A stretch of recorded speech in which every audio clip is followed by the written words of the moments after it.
Welcome to the Salmon Runs YouTube. Enjoy the video. You start with the lead hand. Place the club across the base of your fingers so the shaft sits diagonally from the index toward the little finger. Once done, close your fingers around the grip. Avoid the palm. Make sure your thumb runs down the shaft slightly right of center for a right-hander. Keep pressure light, roughly 20 to 30%, so the hand stays connected but mobile. This control lets you feel the club head and promotes a smooth release later in the swing. Now add your trail hand. Move it down to meet the lead hand so both palms face and the lifelines align comfortably. You can interlock or overlap the little finger. Choose what gives consistent control. Once joined, make sure both thumbs point down the shaft and create a V shape toward your trail shoulder. Keep wrist muscles relaxed so you can hinge during the backswing. Make sure pressure is balanced between hands to avoid one hand dominating the swing path.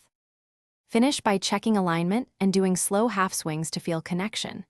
You should see the leading knuckles and a slight thumb pad. Thumbs pointing down the shaft keeps the face square. If the club face opens or closes at impact, rotate both hands a small 5 to 10 degree amount toward or away from you and retest. Make sure to correct pressure first, because too tight a grip masks rotation fixes. Keep practicing short swings until the... Thanks for watching. Consider subscribing if we helped you.